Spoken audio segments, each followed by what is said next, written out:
Hello friends and my dear students, welcome back to my channel learn with Shruti. हम लोग structural design यानी RCC 1 solve कर रहे थे और हमारा यूनिट 3 चल रहा है डिज़ाइन ऑफ स्लैब्स। तो डिज़ाइन ऑफ स्लैब्स में हमारा आज का क्वेश्चन है design of continuous RC slab. Okay, हम लोग RGPV के अकॉर्डिंग सिलेबस ले रहे हैं और इसमें हम IS 456 2000 की मदद लेने वाले हैं। ठीक है, IS 456 2000 एक रेफरेंस कोड है जिसकी हेल्प से हम पूरा डिज़ाइन सॉल्व करेंगे। तो इसका जो डिज़ाइन स्टेप है, जो प्रोसीजर है, वो मैंने लास्ट वीडियो में बताया था, जिसका लिंक मैं आपको डिस्क्रिप्शन बॉक्स में दे दूँगी, तो आप उसको रिफ़र कर सकते हैं। अब आते हैं क्वेश्चन पर। तो क्वेश्चन क्या है? Design a continuous RC slab for classroom 7 metre wide and 12 metre long. The roof is to be supported on RC beams spaced at 3 meter intervals. The width of beam should be kept 25 centimeter. The live load is 3 kilonewton per meter square. तो जैसा कि मैंने अपनी steps में बताया था, सबसे पहले हमको गिवन डाटा लिख लेना है, मतलब आपको क्वेश्चन में क्या क्या दिया है। तो इस रूम का आपको डायमेंशंस दे रखे हैं। तो डायमेंशन क्या है? 7 मीटर बाय 12 मीटर। तो 7 बाय 12 हमने डायमेंशंस लिख लिए। उसके बाद क्लियर स्पेसिंग। क्लियर स्पेसिंग मतलब क्या? ये यहाँ पे लिखा है, देखिए, RC beam spaced at 3 metre interval. मतलब क्या कि कंटिन्यूस स्लैब है और हर 3 मीटर के इंटरवल पर क्या है? बीम्स प्लेस्ड हुई है। तो ऐसा टोटल कितना है? उसका स्पान 12 है, टोटल 12 है। और 3 मीटर के इंटरवल पर मतलब टोटल कितनी बीम होगी? एक बीम, उसके 3 इंटरवल बाद दूसरी, उसके 3 इंटरवल बाद तीसरी, चौथी, ऐसे बीम्स लगी हुई। ठीक है, ये देखिए मैंने यहाँ पर डायग्राम बना रखा है इस तरीके से। डायग्राम दिख रहा है सभी को? Yes, this is. तो ये जो शॉर्टर स्पान है ये 7 मीटर है, जो लॉन्गर स्पान है ये टोटल 12 मीटर है। तो उसने बोला है कि हर 3 मीटर पर एक बीम लगी है, हर 3 मीटर पर एक बीम लगी है, हर 3 मीटर पर एक बीम लगी है, हर 3 मीटर पर बीम लगी है। और ये जो स्पान आपको दिख रहा है तो ये कंटिन्यूस स्पान है। ठीक है, तो अब और क्या चीज़ दी है इसमें? विड्थ ऑफ बीम भी दी है। देखिए यहाँ पर लिखा है width of beam should be cap 25 centimetre. मतलब हमको बीम की विड्थ कितनी रखनी है? 25 सेंटीमीटर, यानी कि 250 mm। और लाइव लोड आपको दे रखा है 3 किलो न्यूटन पर मीटर स्क्वायर का। अब इसमें हम M20 कॉन्क्रीट का ग्रेड और Fe 415 स्टील का ग्रेड हम अज्यूम करेंगे। ओके, सो सेकेंड स्टेप क्या है हमारी? थिकनेस और डेप्थ ऑफ स्लैब। तो वो कैसे निकालना है? पेज नंबर 37 पे मैंने स्टेप्स, जब डिज़ाइन स्टेप्स बताई थी तब भी बताया था। कंटिन्यूस बीम के लिए हमें क्या लेना है? 26 लेना है, और ये तो modification factor as it is रहेगा। तो इस क्वेश्चन में आपको L कितना दिया है, यानी स्पान कितना दिया है? देखिए 3 मीटर है ना, तो ये कितना हो जाएगा? 3000 mm। तो 3000 अपॉन 26 इंटू 1.25, तो कितना हो गया? जब हमने कैलकुलेट किया तो ये आंसर मिल गया हमको D मिल गया 100 mm। अब 92 था तो उसको नियरली इक्वल जो मैंने 100 mm कर दिया। ठीक है, या फिर हम थोड़ा सा बढ़ा के भी लेंगे फैक्टर ऑफ सेफ्टी के लिए। ठीक है, ताकि हमारा जो सेक्शन है वो सेफ रहे। तो 120 ले लिया। अब D यानी ओवरऑल डेप्थ, तो वो क्या हो जाएगा? D plus cover. तो कवर मैंने ले लिया 20 mm का, तो कितना मिल गया मुझे? 140 mm कैपिटल D मिल गई, यानी ओवरऑल डेप्थ मिल गई। अब इसके बाद इफेक्टिव स्पान। तो इफेक्टिव स्पान आपको कैसे निकालना है? इफेक्टिव स्पान क्या होता है? तो उसके लिए भी क्राइटेरिया दिया है पेज नंबर 35 पे। कंटिन्यूस बीम के लिए क्या क्राइटेरिया है? तो पहले तो आप देख लीजिए इफेक्टिव स्पान क्या है। जैसे कि ये 3 मीटर आपको लेंथ दे रखी है ना, वॉल्स है, और ये जो है आपका क्लियर स्पान है। तो क्लियर स्पान आप कैसे निकालोगे? विड्थ ऑफ सपोर्ट आपको क्वेश्चन में दे रखी है 250 mm।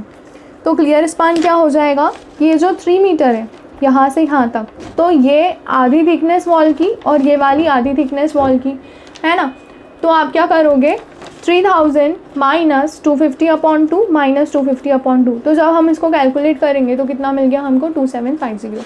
अब IS कोड के अकॉर्डिंग क्राइटेरिया आपका कहता है कि या तो clear span plus thickness of slab, या तो clear span plus wall thickness. दोनों में से जो भी मिनिमम हो वो आपको लेना है। तो दोनों में से कौन सा मिनिमम है? दोनों सिमिलर आ रहा है। सॉरी, एक मिनट, हम लोग कैलकुलेटर पे चलते हैं। 2750 plus 120 which is equals to 2870 और 2750 प्लस 250 3000 है ना, यस 3000। तो दोनों में से कम कौन सा है, ये वाला। तो आपकी इफेक्टिव लेंथ कितनी हो गई, 2870। ठीक है, अभी नेक्स्ट स्टेप आपकी है लोड कैलकुलेशन। तो लोड कैसे कैलकुलेट करने हैं हमें, वो भी देख लेते हैं। देखिए, लोड कैलकुलेशन में हम लोग सबसे पहले क्या करते हैं, सेल्फ वेट या फिर डेड लोड निकालते। तो डेड लोड क्या होता है, B into D into L upon into 25। तो बी और एल को आपको 1 मानना है। डी आपका कितना है, कैपिटल डी आपने अभी निकाला था 140 mm। देखिए D is equals to 140 mm है ना, तो डी की वैल्यू पुट कर देंगे 0.14 मीटर में, तो ये हो जाएगा 3.5 किलो न्यूटन है ना। अब वेट जो एक्ट करता है वो पर मीटर पे एक्ट करता है, तो हम इसको मीटर से डिवाइड कर देंगे, तो यूनिट आपकी चेंज हो जाएगी किलो न्यूटन पर मीटर में। फ्लोर फिनिश 1 किलो न्यूटन पर मीटर लेना है हमेशा। ठीक है, तो जैसा कि मैंने डिज़ाइन स्टेप्स में भी बताया था आपको कि हम इसमें टोटल डेड लोड और टोटल लाइव लोड निकालेंगे और फिर उसको फैक्टर ऑफ सेफ्टी से मल्टीप्लाई करेंगे है ना। तो टोटल डेड लोड क्या होगा, इसको और इसको प्लस करके, तो दोनों को प्लस करके इतना आ गया। तो डिज़ाइन लोड क्या हो जाएगा, फैक्टर ऑफ सेफ्टी से हम मल्टीप्लाई कर देंगे। तो जब हमने मल्टीप्लाई करा तो 6.75 किलो न्यूटन पर मीटर आंसर मिल गया। अब डिज़ाइन लाइव लोड, तो लाइव लोड आपको दिया है 3 किलो न्यूटन। ठीक है, उसमें आप फैक्टर ऑफ सेफ्टी का मल्टीप्लाई कर दोगे तो आपको डिज़ाइन लाइव लोड मिल जाएगा। तो इसको हम अज्यूम करेंगे W1, इसको मान लेंगे W2। अब स्टेप नंबर 5 है आपकी बेंडिंग मोमेंट और शियर फोर्स निकालना है। तो ये IS कोड में दिया है, मैंने जब डिज़ाइन स्टेप्स पढ़ाई थी तब भी बताया था, अभी फिर से बता देती हूँ एक बार। देखिए मैंने एक लाइन लिख रखी है यहाँ पे, maximum bending moment occurs at support next to end support. तो पेज नंबर 36 पर टेबल 12, यहाँ पर हमें जाना है पेज नंबर 36 पे टेबल नंबर 12 पर। देखिए दिख रहा है सभी को टेबल नंबर 12। तो support moments at support next to the end support, यहाँ पर मैक्सिमम बेंडिंग मोमेंट अकर होता है। तो यहाँ पे एक चीज़ लिखिए, डेड लोड इम्पोज लोड जो कि फिक्स्ड होता है, तो उसमें हमें 1/10 लेना है। और इम्पोज लोड यानी कि लाइव लोड जो कि फिक्स नहीं होता, क्योंकि आपको क्वेश्चन में दिया होता है, तो उसके लिए आपको 1/9 लेना है फॉर्मूले में। तो आपका फॉर्मूला क्या बन जाएगा, WL²/10 दिख रहा है, देखिए WL²/10 प्लस WL²/9। ठीक है, तो इसमें हम वैल्यूज पुटअप कर देंगे। W1 आपने अभी निकाला 6.75, W2 आपने अभी निकाला 4.5, ये देखिए 4.5 है ना। और L क्या है, तो L आपने इधर पीछे निकाल लिया था, कहाँ गया L, ये रहा 2.87। ठीक है, 2870 mm है, तो ये क्या हो जाएगा 2.87। तो इसको पूरा सॉल्व कर देंगे, दोनों को ऐड कर लेंगे, तो आपको MU मिल जाएगा 9.68 किलो न्यूटन मीटर। ठीक है, अब मैक्सिमम शियर फोर्स की बात करें हम, तो उसके लिए भी वो कहाँ अकर करता है, outer side of support next to the end support. तो उसके लिए भी आपको पेज नंबर 36 पर जाना है, टेबल नंबर 13 देखना है। ये देखिए दिख रहा है सभी को ये वाला टेबल। तो इस टेबल में देखिए at support next to the end support, लेकिन आउटर साइड में, तो आउटर साइड में डेड लोड कितना है 0.6 और इम्पोज लोड यानी लाइव लोड भी कितना है 0.6। तो आपको क्या करना है, 0.6 को मल्टीप्लाई करना है W और L से। तो हमने यहाँ पर कर दिया 0.6 multiply W1 multiply L plus 0.6 multiply W2 multiply L। यहाँ पे वैल्यूज पुटअप करेंगे, दोनों को ब्रैकेट लगाएंगे और एक ही बार में सॉल्व करेंगे। कैसे सॉल्व करेंगे देखिए, दिख रहा है सभी को कैलकुलेटर, ब्रैकेट लगाया 0.6 multiply 6.75 multiply 2.87 bracket close plus bracket का sign 0.6 multiply 4.5 multiply 2.87 bracket close और इक्वल टू, तो आपको आंसर मिल जाएगा 19.37 किलो न्यूटन। तो ये आपका क्या निकल गया, VU, MU निकल गया और VU निकल गया। ठीक है, अब स्टेप नंबर 5 क्या है, मोमेंट निकाल लिया, उसके बाद लिमिटिंग मोमेंट हम कैलकुलेट कर लेंगे। तो लिमिटिंग मोमेंट क्या होता है फ्रेंड्स, लिमिटिंग मोमेंट आपको IAS कोड में पेज नंबर 96 से हमने डिराइव किया। ये मैं हर बार बताती हूँ कि इसको याद करना है, जो चीज़ें मैं बोल रही हूँ याद करना है, मतलब उसको याद करना है, बिल्कुल घोट लेना है। नींद में से भी कोई उठा के पूछे तो हमें पता होना चाहिए MU लिमिटिंग का फॉर्मूला, मोमेंट और शेयर फोर्स निकालने के लिए फॉर्मूला, ठीक है। तीनों के अलग अलग है, हमेशा ध्यान में रखना। सिंपली सपोर्टेड के लिए अलग है, कैंटिलीवर के लिए अलग है और कंटिन्यूस के लिए अलग है, ठीक है। तो मोमेंट निकाल लेंगे, MU लिमिटिंग ये आ गया। अब हमें देखना है कि MU लिमिटिंग और MU दोनों में से कौन सा बड़ा है। तो ये देखिए MU हमने कितना निकाला था 9.68, दिख रहा है 9.68, और MU लिमिटिंग हमको कितना मिल गया 39। तो कौन सा बड़ा है MU लिमिटिंग, मतलब हम कैसे डिज़ाइन करेंगे, सिंगली रेनफोर्स सेक्शन। फिर area of steel, area of steel के लिए भी फॉर्मूला आपको पेज नंबर 96 में दिया है, लेकिन वो बहुत कॉम्प्लिकेटेड हो जाता है, तो ये वाला फॉर्मूला आपको लर्न करना है। ये फॉर्मूला मैंने डिराइव किया है, ठीक है, कैलकुलेशंस करके। तो इस फॉर्मूले से भी सेम वैल्यू आती हैं। ये फॉर्मूला लिखा है, इसमें अपन वैल्यूज़ पुटअप करेंगे और एक बार सॉल्व करके देखेंगे कि क्या है, ठीक है। तो अब सबसे पहले अपन ये रूट के अंदर का सॉल्व करेंगे। तो रूट के अंदर में भी क्या, सिर्फ इतना पोर्शन पहले सॉल्व करेंगे। तो देखिए कैलकुलेटर दिख रहा है सभी को, है ना, मैं टाइप कर रही हूँ, आप लोग ध्यान से देखिए। 4.6 multiply 9.68 multiply 10 to the power 6, ठीक है, ये हो गया। डिवाइड का साइन, ब्रैकेट लगाएंगे, 20 मल्टीप्लाई 1000 मल्टीप्लाई 120 का स्क्वायर, ब्रैकेट क्लोज, ये हो गया, है ना। अब ये -1 है तो -1 कर देंगे, लेकिन आंसर माइनस में आएगा क्योंकि हमने उल्टा कर दिया। तो इसको सीधा करने के लिए वापस -1 से मल्टीप्लाई कर दो, तो ये आंसर आ गया। अब कुछ करना नहीं है, कैलसी में सिर्फ रूट का बटन दबाना है। तो रूट का बटन दबा देंगे और इक्वल टू दबा देंगे, तो ये इतना पूरा पोर्शन सॉल्व हो गया। अब फिर से ये -1 है तो यहाँ पे -1 कर दो, फिर मल्टीप्लाई -1 कर दो, तो ये सीधा हो गया, मतलब पॉजिटिव आंसर मिल गया, ठीक है। अब ये मिल गया। अब ये जो बाकी के डिजिट्स हैं इन सबको मल्टीप्लाई कर लो। तो multiply 0.5 multiply 20 multiply 1000 multiply 120 which is equals to इतना, और डिवाइड किससे करना है 415 से। तो divide 415 which is equals to 232.91, देख रहा है 232.91, और हमने यहाँ पे क्या लिखा है 232.91 mm²। तो ये आपका AST निकल गया, ठीक है। अब इसके बाद आपको क्या निकालना है, स्पेसिंग। तो स्पेसिंग कैसे निकालते हैं हम, area of 1 bar upon AST into 1000। तो एरिया ऑफ 1 बार, तो हमने यहाँ पे क्या अज्यूम करा है कि हमारा जो बार का डाया है वो कितना है 12 mm का है, ठीक है। बार का डाया हमने कितना ले लिया 12 mm का। तो क्या हो जाएगा, शिफ्ट दबा के EXP यानी पाए 12 का स्क्वायर, क्या आ गया, डिवाइड। अब दो चीज़ें हैं डिवाइड में, तो ब्रैकेट ले लेंगे। 4 मल्टीप्लाई 232.91 ब्रैकेट क्लोज, और मल्टीप्लाई कैसे करना है 20 से यानी कि 1000। तो 485.58 आ गया, है ना। तो नियरली इक्वल टू मैंने 480 ले लिया। लेकिन हमारा क्राइटेरिया क्या कहता है, तो क्राइटेरिया हमारा कहता है कि जो स्पेसिंग है, स्पेसिंग जो है आपकी वो कैलकुलेटेड होनी चाहिए, या तो 0.75D होनी चाहिए या 300 mm होनी चाहिए। तो ये तो हम ले नहीं सकते क्योंकि 300 से ज़्यादा नहीं होनी चाहिए, और ये भी नहीं ले सकते क्योंकि बहुत छोटी हो रही है। अगर बहुत कम स्पेसिंग लेंगे हम तो हमको नंबर ऑफ़ बार्स ज़्यादा लगेंगे और हमारा कॉस्ट बढ़ जाएगा, ठीक है। तो हम नॉमिनल स्पेसिंग लेंगे 300 mm, ठीक है।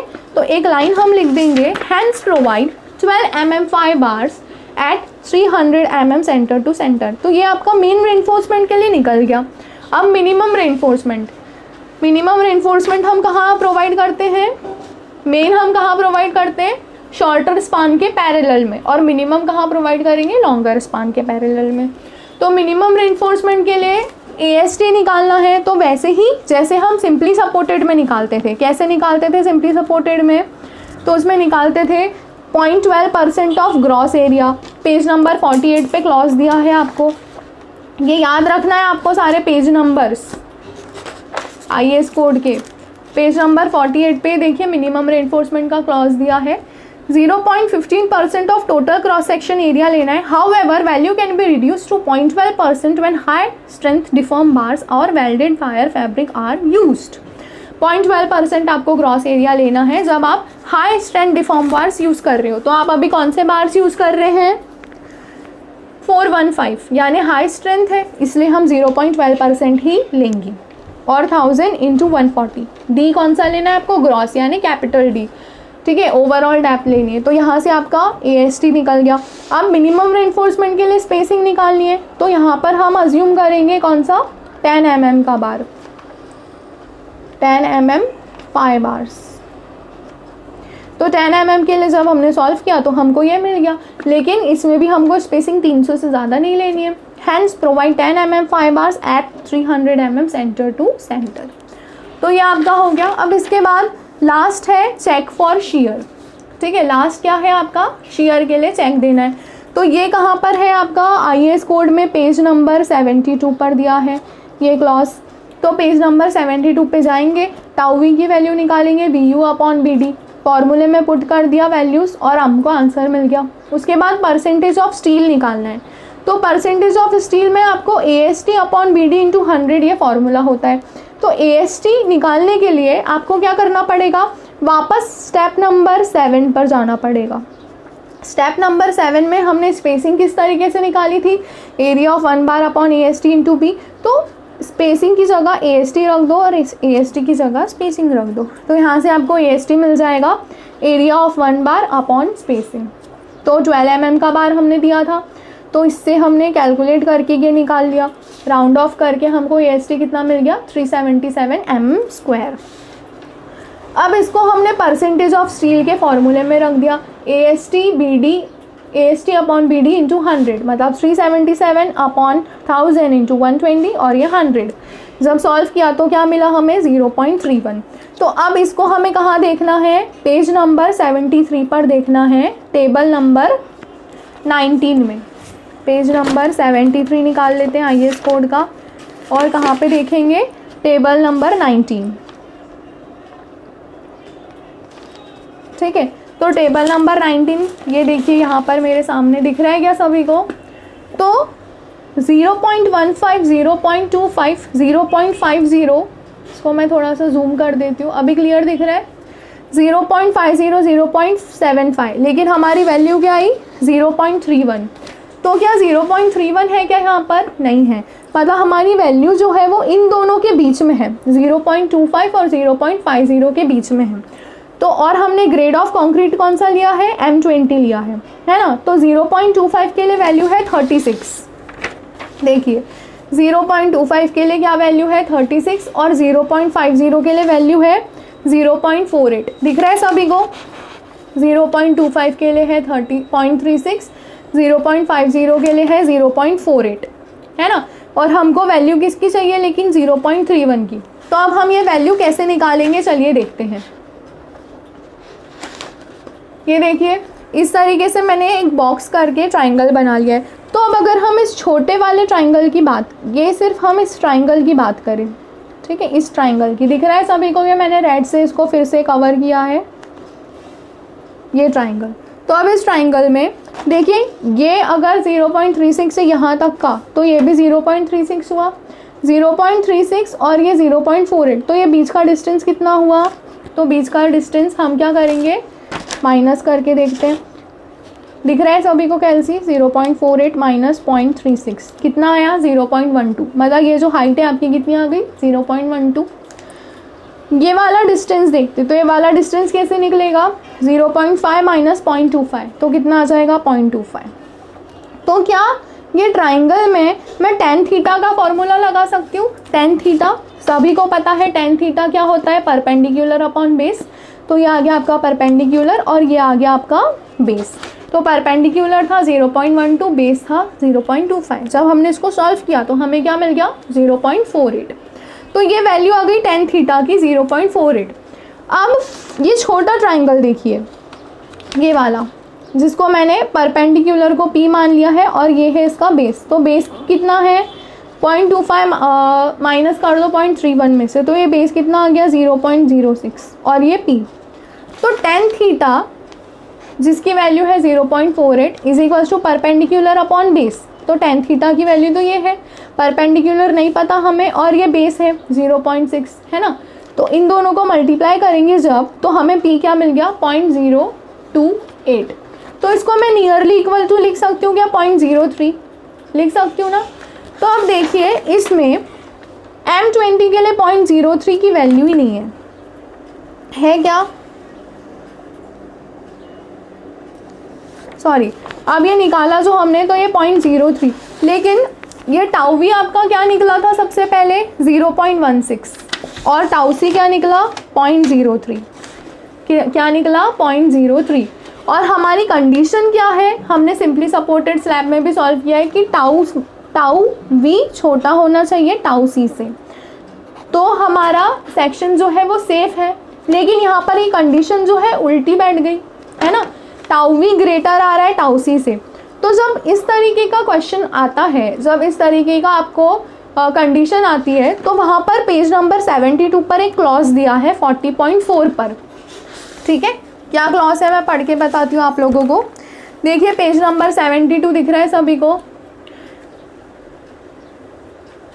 ये क्लॉज दिया है 40.4 design of shear reinforcement when tau V exceeds tau C, दिख रहा है प्रॉपर तरीके से, जब टाउ वी टाउ सी से बड़ा होगा।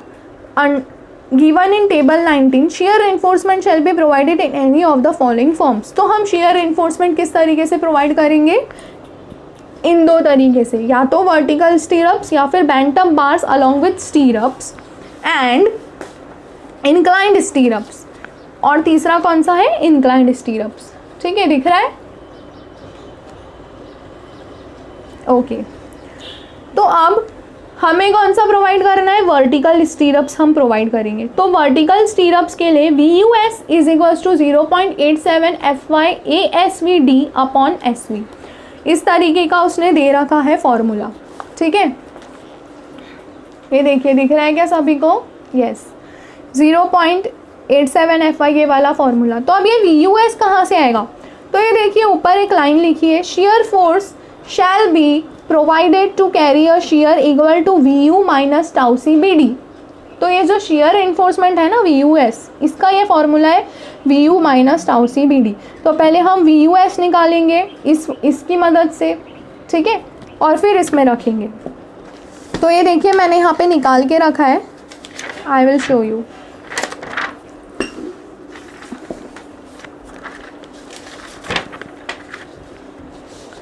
ये देखिए VUS is equal to VU minus tau C BD है ना। तो VU अपन ने क्या निकाला था, shear force 19.37 into 10⁻³ minus tau C की वैल्यू अभी निकाली हमने 0.03 मल्टीप्लाई 1000 मल्टीप्लाई 120, ठीक है। तो जब हमने इसको सॉल्व किया तो हमें क्या मिल गई, VUS की वैल्यू हमें मिल गई 16.13 किलो न्यूटन। अब ये जो फॉर्मूला दे रखा है आपको VUS is equals to 0.87 FY ASV D upon SV। तो अब इसमें VUS तो हमने निकाल लिया, FY हमें पता है 415 है, D हमें पता है 120 है, SV और ASV नहीं पता। तो यहाँ पर उसने सब कुछ मेंशन किया है, दिख रहा है आपको ASV क्या है, total cross section area of stirrup ब्लैक्स और बैंटम bars with the distance SV क्या है, स्पेसिंग ऑफ स्टीरअप्स और बैंटम बार्स। ये जो हम वर्टिकल स्टीरअप्स प्रोवाइड कर रहे हैं ना, तो उसके लिए एरिया है और स्पेसिंग है, तो ये एरिया हमें निकालना पड़ेगा। तो ये एरिया हम कैसे निकालेंगे, तो ये एरिया हम निकालेंगे 8 mm 5 बार्स यूज़ करके। तो अब हमें दो जगह पर प्रोवाइड करने, मतलब वो जो लेग्स देते हैं ना, तो 2 लेग, तो 2 मल्टीप्लाई पाई मल्टीप्लाई 8 का स्क्वायर अपॉन 4, मतलब पाई डी स्क्वायर अपॉन 4, उसको हमने 2 से मल्टीप्लाई कर दिया। तो ये आपका एरिया निकल गया, यानी ASV निकल गया। अब देखिए इस फॉर्मूले में आपके पास ASV है, D है, VUS है, सिर्फ SV नहीं है। तो SV को इधर भेज दो, VUS को इधर भेज दो, तो यहाँ से आपका स्पेसिंग निकल जाएगा। SV is equals to 0.87 FY ASV D upon VUS। तो 0.87 FY की है 415, ASV अभी आपने निकाला, D की वैल्यू 120 और VUS जो ऊपर निकाला था ये 16.13 है ना। तो ये आपका क्या हो गया, स्पेसिंग हो गया 270 mm। Hence provide 8 mm 5 bars at 270 mm center to center for vertical stirrups। तो यहाँ पर आपका ये जो क्वेश्चन है ये ख़त्म होता है। ठीक है, तो क्या था इस क्वेश्चन में, अलग चीज़ क्या थी इस क्वेश्चन में, सिर्फ इतना था कि अगर कंटिन्यूस आता है तो आपको बेंडिंग मोमेंट और शेयर फोर्स का फॉर्मूला चेंज करना है, और दूसरा कि जब हम शेयर के लिए चेक करते हैं तो अगर टाउ वी की वैल्यू एक्सीड करती है तो आपको इस तरीके से सॉल्व करना है। बस बाकी पूरा प्रोसीजर सेम है जो हमने सिंपली सपोर्टेड में किया है। ठीक है, अच्छे से मेहनत कीजिए। मैं आप लोगों के लिए वीडियोस बना रही हूँ क्योंकि मुझे सब लोग, जितने भी स्टूडेंट्स हैं जो मेरी वीडियोस को देख रहे हैं, पसंद कर रहे हैं, उसे समझ रहे हैं, वो लोग मुझे रोज़ मैसेज कर रहे हैं, कमेंट कर रहे हैं कि मैम प्लीज़ वीडियोस बनाइए। तो मैं अपना बहुत इम्पॉर्टेंट टाइम निकाल के आप लोगों के लिए वीडियोस बना रही हूँ। तो प्लीज़ मेरी वीडियो को अच्छे से लास्ट तक देखिए और उसको अच्छे से समझिए और प्रैक्टिस कीजिए। ठीक है, all the best for your exams. Thank you.